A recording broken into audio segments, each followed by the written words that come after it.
रामकृष्ण हरी, शुभ प्रभात। चलिए दोस्तों, मलेथा गांव से आज चौथे दिन की यात्रा शुरू हो जाती है। मलेथा नाम का ये छोटा सा गांव है जहां पर हम लोग कल रात को रुके और अब आगे की ओर बढ़ना है। मलेथा गांव से रुद्रप्रयाग 38 किलोमीटर आता है।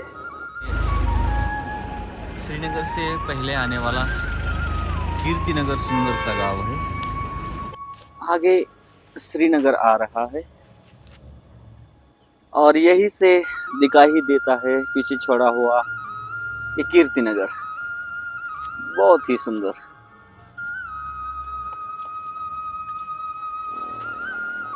चलते चलते हम लोग कीर्तिनगर से आगे श्रीनगर आ पहुंचे हैं। बहुत ही सुंदर सा और ये पौराणिक शहर है। कुछ रहस्य है इस शहर के नाम के, बताते हैं आपको, चलिए आगे जाने के बाद।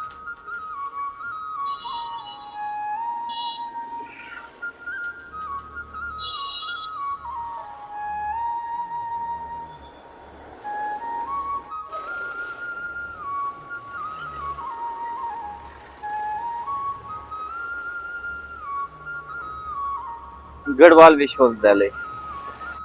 श्रीनगर शहर समाप्त होने से पहले हम लोगों को लिए हमारे सियाजी बाल भोग का इंतजाम करके आगे आए हुए हैं। चलिए यहाँ बाल भोग करके श्रीनगर का इतिहास कम शब्दों में आपको बताएंगे। दोस्तों, श्रीनगर शहर हम लोगों ने पार किया और आगे आने के बाद यहाँ से पूरा श्रीनगर शहर का दृश्य दिखाई देता है। हमने आपको कहा था कि श्रीनगर के बारे में जो पौराणिक कथा है वो आपको बताएंगे। क्यों इसको श्रीनगर नामाभिधान प्राप्त हुआ। कहा जाता है कि पुराण काल में भगवान शिव की प्रिय नगरी होने के कारण ही इसे श्रीनगर नामाभिधान प्राप्त हुआ है। क्यों? सत्यसंग नाम के एक राजा हुए जिन्होंने तपस्या के बल पर श्री और विद्या का वरदान प्राप्त किया और उन्हीं के कारण इस शहर को जो नाम दिया गया है वो श्रीनगर। श्री यानी कि ये लक्ष्मी माता का परिचारक है।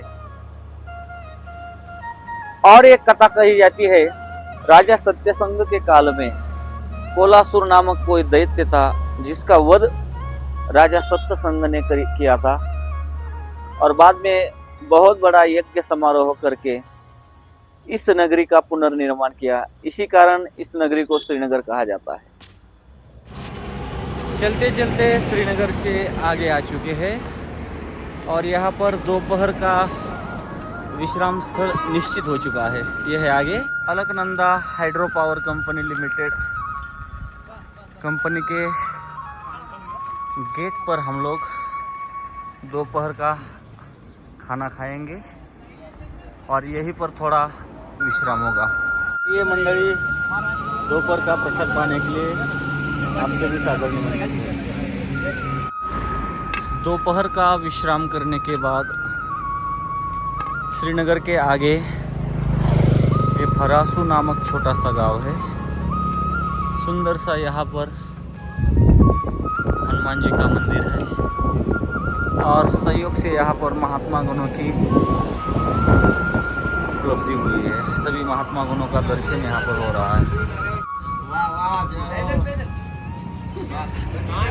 धारी माता मंदिर से 1 किलोमीटर पहले यहाँ सुंदर सा ये दक्षिण मुखी श्री संगमेश्वर महादेव मंदिर ढामक नामक एक स्थल है।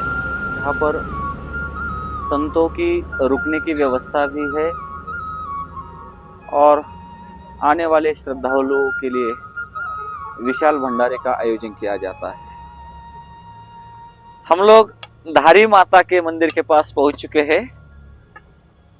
रोड से आगे की तरफ से जाना पड़ता है, लेकिन हम लोग ये जो बीच का शॉर्टकट है उस रास्ते से आगे जा रहे हैं। कहा जाता है कि उत्तराखंड की क्षेत्र देवता रक्षक देवता धारी माता है और जो श्रद्धा बद्री केदार धाम में यहाँ के स्थानीय लोग रखते हैं वही श्रद्धा माँ धारी में रखते हैं। बीच के रास्ते से हम लोग नीचे पहुंच चुके हैं।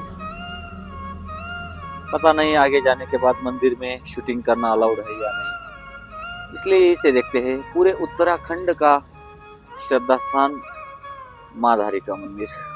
यात्रा में आने वाला हर श्रद्धालु माँ धारी का दर्शन करके ही जाता है।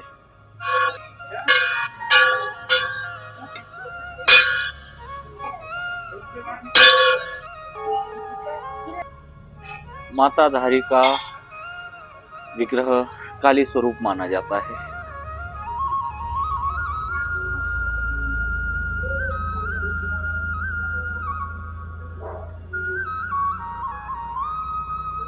मंदिर में फोटोग्राफी मना होने के कारण हम लोग अंदर का विग्रह नहीं ले सके, लेकिन बाहर से आपको कुछ बातें बताना चाहेंगे कि देवी भागवत में जो 108 शक्तिपीठ माने गए हैं उनमें से धारी देवी का ये शक्तिपीठ भी माना जाता है।